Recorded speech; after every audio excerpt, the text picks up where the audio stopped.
जय हिंद दोस्तों, welcome back to Smart IAS Foundation. You are watching Pre-Secure with me Raj Gaurav, and on today we will discuss this topics from current affairs. आज के Pre-Secure के session में पहला topic जो हम डिस्कस करेंगे वो है ग्लोबल टेररिज्म इंडेक्स 2026. तो यहाँ पर हमें जानना क्या है कि इस इंडेक्स को पब्लिश कौन करता है, इस इंडेक्स में ग्लोबल टेररिज्म इंडेक्स में इंडिया का क्या पोजीशन है, कौन ग्लोबल टेररिज्म इंडेक्स में टॉप पर है, सबसे ज्यादा अफेक्टेड नेशन है, वगैरह वगैरह ये चीजें. Then the second thing would be World Water Day, जिसको रिसेंटली ऑब्जर्व किया गया. इसके सिग्निफिकेंस क्या है, थीम क्या था वर्ल्ड वाटर डे 2026 का. नेशनल लेवल पर, ग्लोबल लेवल पर अलग था और नेशनल लेवल पर अलग था, तो ये चीजें देखेंगे. थर्ड हम देखेंगे national productivity council. National productivity council एक नया डिबेट या नया डिबेट आप कह लें, एक बढ़िया इनिशिएटिव है सरकार की प्रोडक्टिविटी इंप्रूव करने के लिए. तो किस सेक्टर की प्रोडक्टिविटी इंप्रूव की जाएगी, प्राइमरी, टर्सरी, किस सेक्टर की, ये हमें चेक करना है. Then one thing which is related to science and technology development, neodymium iron boron magnets, है ना. नियोडिमियम आयरन बोरोन मैग्नेट्स, यहाँ पर आप ये तीन एलिमेंट्स देख सकते हैं, नियोडिमिन, आयरन एंड बोरोन मैग्नेट्स. तो इनका क्या एक्चुअली में इनका सिग्निफिकेंस होता है, क्यों यूजफुल होते हैं, नए रिसर्च क्यों इनसे रिलेटेड आ रहे हैं, साइंस एंड टेक्नोलॉजी से रिलेटेड हम इसको समझेंगे. और फिर हम लोग एक आर्ट एंड कल्चर से रिलेटेड एक फेस्टिवल की बात करेंगे, नवरोज फेस्टिवल, जिसको अभी रिसेंटली पारसी कम्युनिटी के हमारे लोगों ने सेलिब्रेट किया. फिर उसके बाद कल के प्रैक्टिस क्वेश्चन का डिस्कशन, और आज के लिए आपके नए प्रैक्टिस क्वेश्चन होंगे. So come to the very first topic, the global terrorism index 2026. आप यहाँ पे एक न्यूज़पेपर क्लिपिंग में देख सकते हो that in the global terrorism index Pakistan tops the list. हालांकि बात क्या है कि पाकिस्तान टॉप्स द लिस्ट, तो वो ग्लोबल टेररिज्म फैलाने के लिए लिस्ट में नहीं है. Pakistan tops the list as impacted by terrorism, है ना. मतलब थोड़ी अनॉनिकल नहीं लगती है कि एक देश जो कि भारत में टेररिज्म फैलाने के लिए सबसे बड़ा जिम्मेवार है, भारत सरकार भी मानती है और एक्चुअली में जिम्मेवार भी है, वो खुद टेररिज्म से इतना ज्यादा अफेक्टेड है कि ग्लोबल ग्लोबल टेररिज्म इंडेक्स में टॉप पर आता है. जबकि खुद उसके वहां के कई टेरर एजेंसीज हैं, बलूच लिबरेशन आर्मी को ये लोग टेरर ग्रुप भी बुलाते हैं, बट और भी कई एजेंसीज हैं जो पाकिस्तान से वर्क करती हैं और जिनको टेरर एजेंसी में क्लासिफाई भी किया गया है. तो कुछ आयरॉनिकल बातें भी हैं, बट हाँ इंपॉर्टेंट है न्यूज में सिविल सर्विसेज के लिए, तो हम इसको डिस्कस करेंगे. अब पहला स्टेटमेंट इससे रिलेटेड क्या, that it is published annually by the Institute for Economics and Peace, scoring countries on a strict scale where zero represents the highest measurable impact of terrorism. कि ये जो ग्लोबल टेररिज्म इंडेक्स है इसको annually publish किया जाता है by the Institute for Economic Peace, है ना. और यहाँ पर एक्चुअली में countries on a strict scale zero represent करता है हायर मेजरेबल इंपैक्ट को. यहाँ थोड़ी गलती है, इस स्टेटमेंट का पहला पार्ट सही है कि इसको रिलीज करने वाली ये इंस्टीट्यूशन है, बट जीरो जो है ना वो हाईएस्ट इंपैक्ट को नहीं मेजर करेगा. एक्चुअली में ये जो स्केल डिसाइड होता है, देखो यहाँ पर मैंने मेंशन कर रखा है 0 to 10 है. तो जीरो कहने का मतलब कि इंपैक्ट नहीं है, नो इंपैक्ट और एकदम मिनिमम इंपैक्ट, और 10 कहने का मतलब कि इंपैक्ट काफी ज्यादा है. तो पाकिस्तान जो सबसे ज्यादा इंपैक्ट हो रहा है, इसका मतलब इसका जो इस परफॉर्मेंस होगा वो 0 to 10 में किसके डायरेक्शन में होगा, 10 के डायरेक्शन में होगा, है ना. दैट्स वाई पाकिस्तान सबसे ज्यादा अफेक्टेड है. ओके, चलिए, तो पहला स्टेटमेंट इस वजह से रॉन्ग हो गया, हमारा पहला स्टेटमेंट रॉन्ग हो गया भाई. 0 to 10 याद रखेंगे कि 0 list impact, 10 most impact. Second statement, according to the report, Sub-Saharan African firmly maintains the position as the global epicenter of terrorism. Sub-Saharan region अपने domestic challenges की वजह से, domestic disturbances की वजह से mainly terrorism से सबसे ज्यादा affected माना जाता है. ये statement बिल्कुल correct है, that's a normal thing जो आप याद रखेंगे fact के form में. Third, despite Pakistan leading the index as the most impacted country, है ना, most impacted country है, याद रखेंगे most impacted country. The overall global data shows a significant decline in both the total number of terror incidents and resulting death. कि एक तरफ ये सबसे ज्यादा impacted तो है, बट पूरे ग्लोबल लेवल पर भी देखें और पाकिस्तान में भी देखें तो टेरर इंसिडेंट्स जो है ना वो पहले से थोड़े कम हुए हैं, डेथ्स कम हुए हैं, ये एक अच्छी बात है. पाकिस्तान सबसे ज्यादा अफेक्ट हो रहा है, या बाकी जैसे सब सहारन रीजन है वहां पे टेररिज्म कंटिन्यूअसली मेंटेन्ड है, but total number of incident, terror incidents and death कम हुए हैं, वो एक्चुअली जीरो हो जाए, यही सारे देश का प्रयास होना चाहिए. थर्ड स्टेटमेंट भी बिल्कुल करेक्ट है. आपसे पूछा जा रहा है how many are the correct, answer क्या होगा, ओनली 2 और एनी 2. 2 and 3 करेक्ट थे तो ओनली 2. अब ग्लोबल टेररिज्म इंडेक्स को पब्लिश करने वाली बॉडी का नाम वही Institute for Economic and Peace. ये एक इंडिपेंडेंट नॉन प्रॉफिट सोसाइटी है जो सिडनी बेस्ड है. वर्ल्ड के ऑलमोस्ट 163 कंट्रीज में टेररिज्म के इंपैक्ट को काउंट करती है ना, टेररिज्म के इंपैक्ट को. तो पाकिस्तान अब से सबसे ज्यादा टेररिज्म अफेक्टेड देश है. अब कितना टेररिज्म फैलाता है वो एक अलग डिबेट है, टेररिज्म से अफेक्ट होने में भी पाकिस्तान सबसे ऊपर है. इंडिया 13th लेवल पर है। तो चलो थोड़ी सुकून की बात है कि टेररिज्म से अफेक्टेड तो हम भी हैं, लेकिन 13th लेवल पर है। इसका मतलब टेररिज्म का इम्पैक्ट थोड़ा कम हुआ है। बाकी जो बिग फोर टेरर ग्रुप्स इस इंडेक्स के अकॉर्डिंग आते हैं, उसमें सबसे पहले आईएस है, इस्लामिक स्टेट, जेएनआईएम है, टीटीपी है जिसका बेस पाकिस्तान में ही है, तहरीक तालिबान पाकिस्तान। तो पाकिस्तान को अगर टेररिज्म से छुटकारा चाहिए तो सबसे पहले अपने इन टेरर इंस्टीट्यूशंस को बंद करें। ठीक है, चलिए सेकंड स्टेटमेंट। सेकंड क्वेश्चन था वर्ल्ड वाटर डे से related, because recently the World Water day is celebrated. हमारे प्रधानमंत्री ने फिर से वहां पर एक प्लेस भी लिया कि हम वर्ल्ड वाटर डे को एक प्लेस लेते हैं कि हम पानी की एक एक बूंद को बचाएंगे। बहुत अच्छी बात है, गुड। पहला स्टेटमेंट क्या, the idea for an annual world Water day celebrated globally on March 22 and was first officially introduced during the 1992 earth summit in Rio de Janeiro. कि इसको मार्च 22 को सेलिब्रेट जो किया जाता है, ये आइडिया कहां से आया, अर्थ समिट से। बिल्कुल सही है, ये स्टेटमेंट बिल्कुल करेक्ट है और आगे मैंने इसको डिटेल में यहाँ पर समझा भी रखा है कि मार्च 2022 से हम इसको सेलिब्रेट कर रहे हैं, 1993 से सेलिब्रेट किया जा रहा है। और ये आइडिया सबसे पहले जो अर्थ समिट होता है ना 1992 में, उसी में इस आइडिया का जन्म हुआ कि हम वर्ल्ड वाटर डे मनाएंगे, जिसमें टारगेट होगा सारे ग्लोबल नेशंस का टू कंजर्व वाटर, है ना। प्राइमरी ऑब्जेक्टिव रहेगा to conserve water, fresh water को कंजर्व करना, पॉल्यूशन को कंट्रोल करना, यही वर्ल्ड वाटर डे का मेन ऑब्जेक्टिव रहेगा। सिंस 1993 हम इसको सेलिब्रेट करते आ रहे हैं। पहला स्टेटमेंट करेक्ट है। दूसरा, the global theme set by the United Nations for the year 2026 is industry for water. Actually ये इंडस्ट्री फॉर वाटर जो थीम है ना, ये ग्लोबल थीम नहीं है, ये इंडिया का थीम है। भारत सरकार की तरफ से मिनिस्ट्री ऑफ जल शक्ति ने ये डिसाइड किया कि हमारा नेशनल थीम क्या होगा, इंडस्ट्री फॉर वाटर नाम का नेशनल थीम होगा। ग्लोबल थीम कुछ अलग रखा गया है, ये नेशनल थीम है, इंडस्ट्री फॉर वाटर।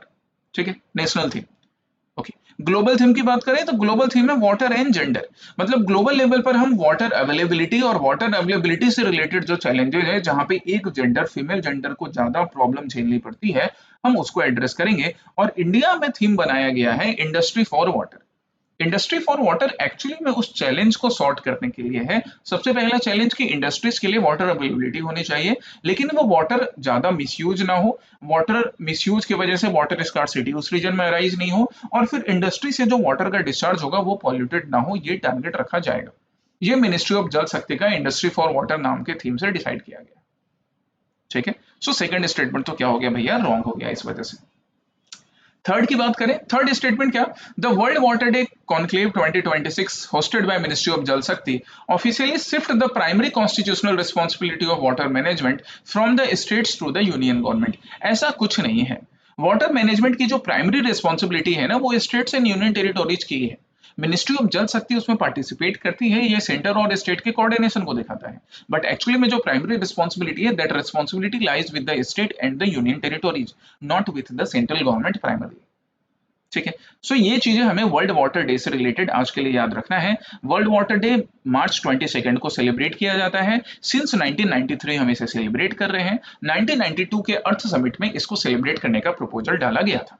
अभी अगर हम सस्टेनेबल डेवलपमेंट गोल्स की बात करें तो हमारा जो सस्टेनेबल डेवलपमेंट गोल 6 है, उसको भी फुलफिल करने के लिए वर्ल्ड वाटर डे एक अच्छा प्रयास हो सकता है। Okay, come to the next, National productivity Council. क्यों नेशनल प्रोडक्टिविटी काउंसिल की हम बात कर रहे हैं, क्योंकि Ministry of commerce and Industry का एक अपडेट पीआईबी में आया that NPC signs agreement with Ministry of Environment forest and climate Change to act as environment audit designated agency.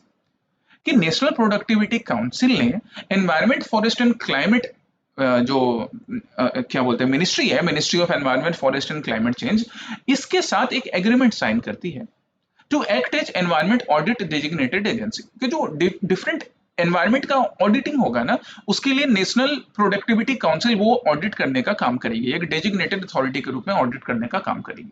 ये रिस्पॉन्सिबिलिटी इनको दिया गया, तो फ्रेमवर्क डेवलप करेगी, एलिजिबिलिटी डिसाइड होगा, ऑडिटिंग किया जाएगा।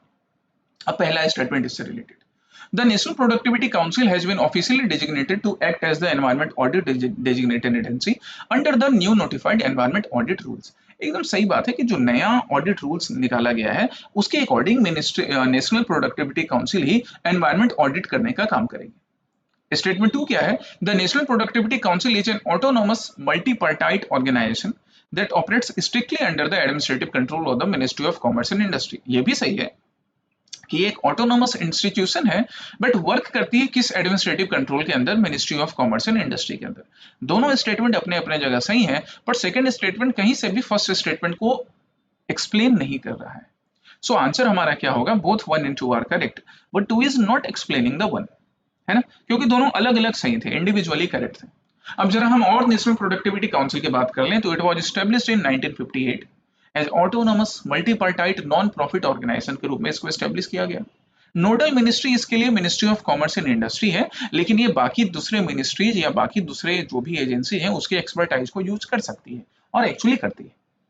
ग्लोबल लिंकेज की भी बात करें तो it is a constituent of the Tokyo based Asian productivity, कि टोक्यो बेस्ड जो बॉडी है एशियन प्रोडक्टिविटी, जो एशिया लेवल पे प्रोडक्टिविटी को इंप्रूव करने के लिए बनाई गई है, उसका ग्लोबल ये मेंबर भी है, ग्लोबल पार्ट भी है ग्लोबल लेवल पर।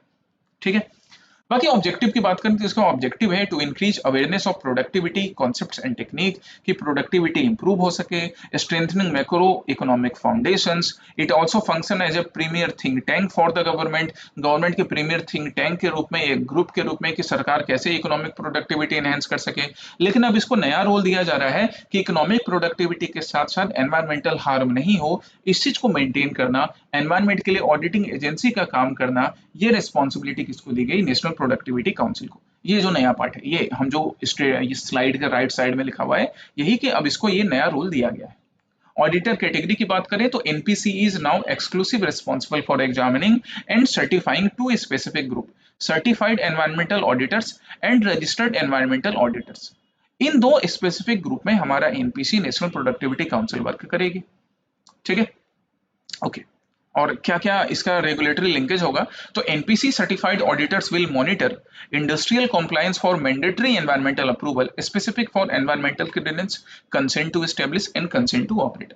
मतलब कोई एक इंडस्ट्री सपोज किसी रिवर के पास लग रही है, किसी गांव में लग रही है, किसी जंगल में लग रही है, अब वहां पर एनवायरमेंटल क्लियरेंस चाहिए, इस्टेब्लिश करने के लिए कंसेंट चाहिए, ऑपरेट करने के लिए कंसेंट चाहिए एनवायरमेंट से रिलेटेड, तो एनपीसी सर्टिफाइड ऑडिटर्स ने ये सर्टिफिकेशन देने का काम करेंगे। एनपीसी इसको मॉनिटर करेगी, इसको इंप्लीमेंट करवाएगी, जिससे कि इकोनॉमिक प्रोडक्टिविटी भी इंप्रूव होगी बट एनवायरमेंट का हार्म नहीं होगा। तो यहाँ पर देखो एनपीसी, वैसे एनपीसी जो है वो हमारा mainly ministry of commerce industry के अंदर वर्क करती है, ऑटोनोमस इंस्टीट्यूशन है, बट अब ministry of environment forest and climate change के साथ मिलकर भी काम करेगी।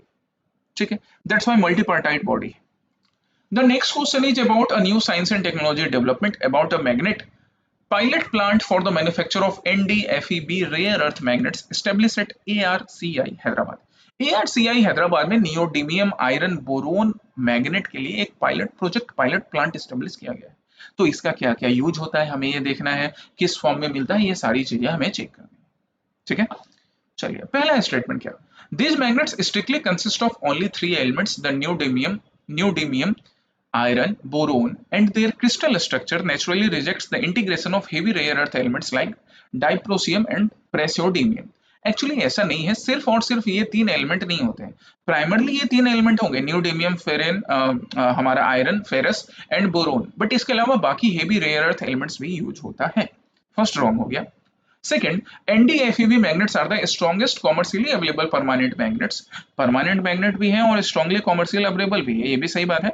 And act as a critical components in manufacturing motors for electrical vehicles and generators for wind turbines। कि जनरेटर्स, जो वाइंड टर्बाइंस के लिए हम जो जनरेटर यूज करते हैं, या इलेक्ट्रिक व्हीकल ईवीज के लिए हम मोटर यूज करते हैं, उनके मैन्युफैक्चरिंग के लिए ना ये वाला मैग्नेट यूज किया जा सकता है। एक्चुअली ये सबसे स्ट्रांगली कमर्शियली अवेलेबल मैग्नेट है अभी के लिए प्रेजेंट में। So two second statement is correct, two only is correct. ठीक है, one was wrong, two only is correct. अब हम जरा NdFeB मैग्नेट की बात कर लें तो केमिकल कंपोजिशन में प्राइमरली इसमें न्यूडोमियम, आयरन एंड बोरोन है, but apart from this it also have other heavy metals या heavy rare earth elements like dysprosium, praseodymium, cobalt, ये सारी चीजें भी थोड़ा थोड़ा इसमें प्रेजेंस मिल सकता है। मैन्युफैक्चरिंग वेरिएंट की बात करें तो इसका एक मैन्युफैक्चरिंग वेरिएंट है जो कि वाइडली यूज होता है। कहां पर यूज होता है? लार्जेस्ट, इसको वाइडली यूज करते हैं NdFeB मैग्नेट को, है ना, सिंटर्ड NdFeB मैग्नेट को। उसके अलावा एक है बॉन्डेड NdFeB मैग्नेट, इसको भी यूज करते हैं। हालांकि ये it is known for having high dimensional accuracy के लिए and large degree of safe freedom के लिए इसको यूज किया जाता है, कि कॉस्ट कम है, स्पेसिफिक ग्रेविटी लाइट रहती है, मैग्नेटिकल स्ट्रेंथ होता है, इसके लिए बॉन्डेड NdFeB मैग्नेट्स को यूज करते हैं। फिर एक हॉट प्रेस्ड NdFeB मैग्नेट्स है, जो कि इसको प्रिपेयर किया जाता है, they are unique because they achieve magnetic properties similar to sintered magnets without adding heavy rare earth elements. बिना हेवी रेयर अर्थ एलिमेंट्स को ऐड किए यहाँ पर NdFeB मैग्नेट्स बनाए जाते हैं। तो आपको क्या याद रखना है, यहाँ पर ये तीनों चीज तो क्लियरली एक्सप्लेन है। आप क्या याद रखोगे अपने एग्जामिनेशन के लिए कि NdFeB मैग्नेट्स के ना 3 वेरिएंट है, 3 अलग अलग वेरिएंट्स है, जिनको अलग अलग इंडस्ट्री में यूज किया जाता है एज पर द रिक्वायरमेंट्स, है ना। आपको ये याद रखना है, पूरा ये डिटेल पूरा स्लाइड नहीं भी रटो, बट एटलीस्ट इतना याद रखेंगे। सिग्निफिकेंस की बात कर ले तो मेटेरियल फोकस की बात कर ले तो न्यूडीमियम जो है it is a highly critical rare earth element and so the magnets are the strongest type of magnets commercially available. Core applications की बात करें तो अभी हमने पहले भी देखा था कि ई व्हीकल्स में, विंड टर्बाइंस में, वहां पर इसका यूज किया जाता है। मैन्युफैक्चरिंग अप्रोच की बात करें तो the plant adopts end to end mineral to market ecosystem, कि हमने मिनरल एक्सट्रैक्ट किया, मैग्नेट मैन्युफैक्चर किया और मार्केट में सप्लाई कर दिया, क्योंकि मार्केट में डिमांड है, ई व्हीकल्स की डिमांड हमेशा बढ़ती रहेगी, renewable energy sources like wind turbine का डिमांड कम नहीं होने वाला है। बाकी स्ट्रेटेजिक ऑब्जेक्टिव भी है। Global rare earth magnet supply chains are currently highly concentrated, primarily dominated by China. तो अगर हम ये जो हमारा जो मैग्नेट है, परमानेंट मैग्नेट, जो कि हम चाइना से एक्सपोर्ट इंपोर्ट करके मंगवाते हैं, अगर इंडिया में भी हम NdFeB मैग्नेट का प्रोडक्शन तेज कर लें तो हमारी चाइना पे डिपेंडेंसी इस चीज को लेकर कम हो जाएगी। ये इसका फायदा होगा NdFeB मैग्नेट का, है ना। तो ये वाले जो पार्ट्स हैं ये आपके मेंस के आंसर्स में काम आ सकते हैं साइंस एंड टेक्नोलॉजी में। एंड कंसीडर दिस सिंसियरली, क्योंकि आपके प्रीलिम्स और मेंस, क्या मेंस में बोल रहा हूँ, मेंस में जीएस पेपर 2 एंड 3 जो है वहां पे करंट अफेयर्स को अच्छे से आपको डील करना है, तब जाके मार्क्स आपके अच्छे होंगे, ठीक है, पेपर 2 एंड 3 में। अब हम आते हैं last but not the least topic for the day, Nowruz festival. अभी रिसेंटली नौरोज फेस्टिवल सेलिब्रेट किया गया, जिसको पारसी न्यू ईयर भी बोला जाता है। Happy Parsi new year Nowruz festival. पहला स्टेटमेंट इससे रिलेटेड क्या, Nowruz is celebrated annually to mark the traditional Parsi New Year, ठीक है, correct, perfectly coinciding with the autumnal equinox in the northern hemisphere। अभी ऑटमनल इक्विनॉक्स है क्या नॉर्दर्न हेमिस्फीयर में? नहीं ना, अभी वर्नल इक्विनॉक्स है, ऑटमनल इक्विनॉक्स नहीं है, तो गलत हो गया। हालांकि इसको गियासुद्दीन बलबन ने लॉन्च किया था, but not autumnal equinox in northern hemisphere, so that's why it is wrong, vernal equinox है। दूसरा क्या, Deepavali is the most recent cultural element from India to be officially inscribed on the UNESCO representative list of the intangible cultural heritage of humanity. ये सही बात है कि भारत की तरफ से दीपावली को ही रिसेंटली यूनेस्को की जो इंटेंजिबल कल्चरल हेरिटेज लिस्ट है उसमें इंक्लूड किया गया है दीपावली को। Second is correct, first was wrong. Navroz की हम बात कर ले तो एक पारसी फेस्टिवल है ना, पर्सियन फेस्टिवल है, जिसको पारसी कम्युनिटी इंडिया में भी सेलिब्रेट करती है और बाकी रीजन में इसको नवरोज मतलब नया दिन, न्यू डे के रूप में, न्यू ईयर के रूप में सेलिब्रेट किया जाता है। एस्ट्रोनॉमिकल लिंक की बात करें तो मार्च 21 जो है वो नॉर्दर्न हेमिस्फीयर के लिए वर्नल इक्विनॉक्स के रूप में जाना जाता है, और इसी वर्नल इक्विनॉक्स के रोज ही मार्च 21 को नौरोज फेस्टिवल मनाया जाता है, वर्नल इक्विनॉक्स। तो वर्नल इक्विनॉक्स और ऑटमनल इक्विनॉक्स, इसको ध्यान देना है, यहाँ पे गलती नहीं करनी है। इंडिया में इसको सेलिब्रेट करने की बात जहां तक की जाए तो कहा जाता है कि बलबन नाम का जो हमारा दिल्ली सल्तनत का सुल्तान था, उसने इसको इंट्रोड्यूस किया था इंडिया में। It is also included in UNESCO's representative list of intangible cultural heritage, उसमें भी नौरोज फेस्टिवल को इंक्लूड किया रखा है। भारत की तरफ से हम एंट्री की बात करें तो सबसे रिसेंटली 2025 में दीपावली, 2023 में गरबा और 2021 में दुर्गा पूजा इन कोलकाता को इंक्लूड किया गया था, है ना, यूनेस्को की इंटेंजिबल कल्चरल हेरिटेज लिस्ट में। इसके अलावा यूनेस्को की चाहे इंटेंजिबल कल्चरल हेरिटेज लिस्ट हो या टेंजिबल कल्चरल हेरिटेज लिस्ट हो, अलग अलग पार्ट में यूनेस्को में इंडिया ने काफी कुछ कंट्रीब्यूट कर रखा है, ठीक है। यहाँ पर इन लिस्ट का ब्रीफ इंफॉर्मेशन भी है, जिनको हम अलग सेशन में और डिटेल में डिस्कस भी करते हैं। अब हम प्रैक्टिस क्वेश्चन पर आते हैं। तो पहला प्रैक्टिस क्वेश्चन कल मैंने दिया था एसेंशियल कमोडिटीज एक्ट के ऊपर। पहला स्टेटमेंट क्या, the list of items under the act include drugs, fertilisers, pulses, edible oils, petroleum and petroleum product. बिल्कुल करेक्ट है भाई कि एसेंशियल कमोडिटीज एक्ट में यही सारे आइटम्स इंक्लूड होते हैं। दूसरा क्या, the state governments can add new commodities to the list as and when the need arises and take them off the list once the situation improve.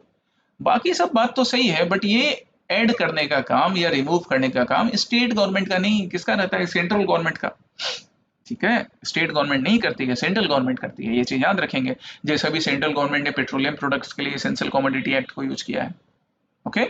Third, through it the central government can also fix the minimum support price of any packaged product that it declares as essential commodity. एकदम सही है कि कल को मान लो suppose कि भारत सरकार pulses को या फर्टिलाइजर को एसेंशियल कमोडिटी डिक्लेयर करती है, तो उसके एमएसपी को भी कंट्रोल करने का काम भारत सरकार कर सकती है, सेंट्रल गवर्नमेंट। इनकरेक्ट की बात थी, सिर्फ एक स्टेटमेंट इनकरेक्ट था, आंसर क्या होगा? Only one, A. दूसरा प्रैक्टिस क्वेश्चन था लिक्विड पेट्रोलियम गैस के ऊपर।